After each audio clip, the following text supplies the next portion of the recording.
All right, so yesterday we did an episode where we were grading every Eastern Conference team. We're finishing that out with the 15 out West. Are we ready? Yeah, I saw the page out of Mike and Derek book. It's actually funny because I made my list. Did you make your list today? I did. Okay, all right. So we'll start off with the San Antonio Spurs. I gave them the best grade of any team out west. A+++++. It's a lot of pluses on it. I was counting them. How many you give? I actually only wrote 2, but they got the most pluses. Okay. I think this team did definitely overachieve. Super young. They were able to come out. Stephon Kessler had a great sophomore year. De'Aaron Fox has been amazing. Vic is an MVP caliber player. Dylan Harper's looked great. Julian Champagnie is everything with the San Antonio Spurs has looked great this season. They dominated the number 1 seed OKC. They look like a team that could really challenge them when it comes NBA Finals time. So I don't think this team has done anything wrong this season.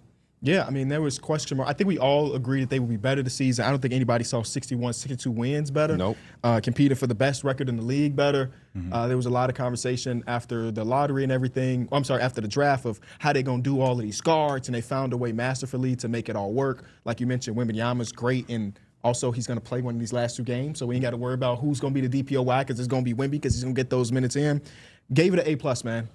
Like nearly the perfect season, perfect regular season. And then they still got Carter Bryant on the back end that they slowly working in there. So They got assets to make extra moves going forward in the future. They really set up A+ for me. I ain't gonna hold us up by saying the same thing. So A+. Yeah, A+. The Dallas Mavericks. This is an interesting one, y'all. I still gave them an A.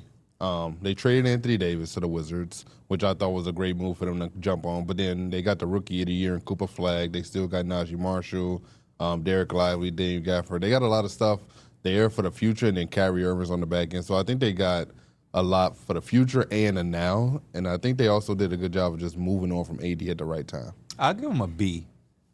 Was it the right time? They got nothing in return. But it was just like, why hold him if you don't want to be here? And if we don't want to extend him, I think they did the right job financially by not extending him and giving him money that he wanted. So let's just move on. What did they get in return for that? Exactly. They got off D-Lo. I mean, great expiring deal. What did they get in return? They got in Marvin Bagley. They got A.J. Johnson. A.J. Johnson. They also, I don't know what picks they got. Chris Middleton, obviously. Chris Middleton. That's what I was looking at. Chris Middleton. Yeah, it's the picks that probably is the most important part of the day. You can't even tell me. But I don't think they got any pick that you would care about. You know what I mean? I give him a B, large part because of the progression of Cooper Flag, right? Like, it came in, he put him at point guard. Things looked rocky at first, but the progression he's had over the course of the season really showed that they have something to build with and around. I also like the year of Max Christie, Najee Marshall, retaining those guys.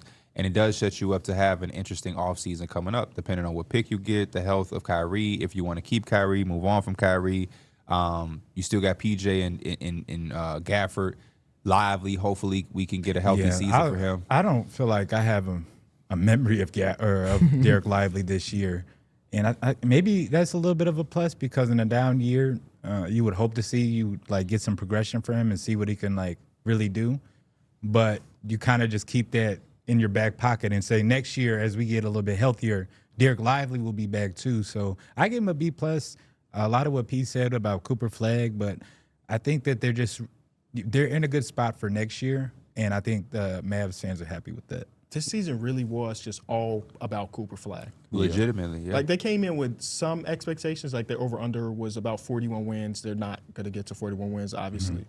But Cooper Flag's individual progression is enough for me to give them a good grade, even if they maybe are worse than maybe they anticipated. They had some bright spots from them Harden, from Brandon Williams, which you got to like. But I think ultimately, I don't know how much they're in the future, like the staple-wise, like a Cooper Flag, so we'll see. Do y'all think, I mean, it's a stupid question because I think I know the answer to it.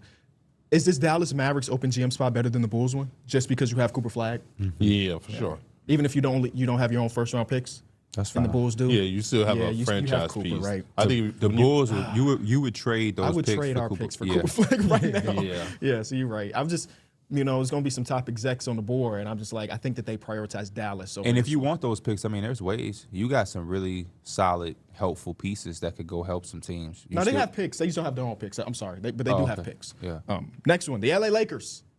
I gave the Lakers and Yay. You know we always start with the Laker man. You're right. over there. I don't know. I was getting ready to go when he just jumped into. I think My fault. Thursdays he got that list. He finally came more prepared.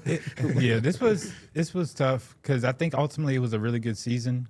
I know it started off shaky. I gave him an A-. It's hard to just keep the energy up when everything kind of came crashing down with the injuries, but all in all, it was a really good season. I love the progress from Austin Reeves. I love that Bron is still doing Bron type things, and Luka. I mean, as much as he just did, he wasn't even like the MVP conversation. So there's still room to grow right there, especially with like just a winning season. I think that all in all, it was a really good season. So A-. yeah, I gave it an A as well. It's kind of hard not to. Y'all were sitting at the third seed. It looked like y'all were going to sit at the third seed the way y'all were playing. And y'all were able to rejuvenate Aiden, even though it took a little minute. He eventually bought in. Marcus Smart has looked great for y'all. So y'all did a good job of rounding out the edges a little bit, and your star players just played amazing. I gave it an A. They got 30 games of missing Austin Reeves, 20 games of missing LeBron James, 18 games of missing Luka Doncic, and y'all still a 50-win team. Like, I don't think it could get much better than that. Back-to-back 50-win seasons for our guy, J.J. Redick. Great season for the Lakers. Mm-hmm. Yeah, I give it a B+. I put them kind of like with an they're in an interesting position. I give them a B+ because of everything y'all just said. But it still feels like some things be missing here and there. And it feels like even with as great of a year that y'all had from all of those different guys, we never took y'all as serious. Yeah, I think what really hurt us is the middle of the season. It started off great. Like, we did the fun teams. They were an A+ team. But somewhere in that middle of the season, and I don't know if that's like kind of Austin Reeves kind of went down and you've seen us struggle a bit. But there was a time where it just wasn't that excitement until Luka really started picking it back up. So yeah, the Luka stretch helped a lot. Shout out to that boy Luka, man. Shout out to Luka. Get well soon. Get well soon. Utah Jazz. I gave them an A as well. Are we the most generous graders ever? No, This is a good stretch of I teams. can't believe all of these A's have been. I try to be stingy with my like. Even the Lakers had a great season, 50 wins. They got a B+ because it's like everybody can't get an A. right. Well, I just thought they did a good job of, Because so far you gave the Mavericks an A. yeah, You gave the Jazz You an gave A. every team an A so far, at least. yeah.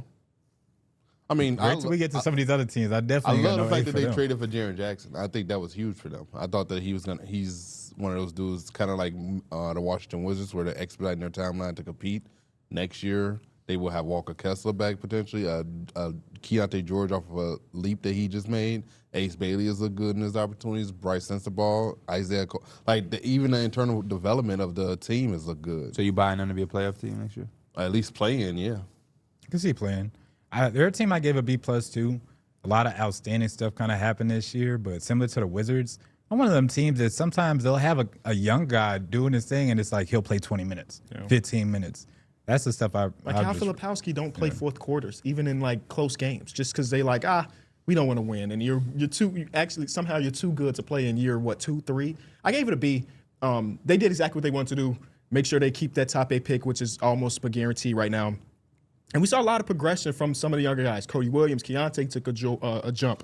Ace Bailey, second half of the season, has looked phenomenal. And so much when you add on the Jaren Jackson Jr. acquisition, you look into it and be like, oh, we got a nice young core plus a couple all-star caliber players on top of it. We should be okay. Maybe playing is realistic next year. And Walker Kessler will be back. So Yeah, I give them a B. They did a lot of good things. I think that the toughest thing about it is actually putting it to use. Because if next year they aren't a play-in team, then they just did a lot of this for nothing. The Western Conference is very tough, man. Is a tough You're not just only walking into play-ins and playoff opportunities. I do like the moves, so I don't want to discredit them because I love, especially considering what they gave up to get like Jaren Jackson. But I do think it's easier said than done to put it all together, for a full year. Yeah, I mean, Derek gave up all these A's because the Western Conference is crazy, right? So it will be tough to take a jump from 20 wins to 46 to get into the conversations. And they'll be paying Laurie Marketing top tier dollar, Jaren Jackson top tier dollar, and before you know it, Keontae will be Walker up for an Kessler's extension. restricted this year, Yeah, so Walker we'll see what Kessler that got to looks get like. paid. We saw the rumors, 30 M's.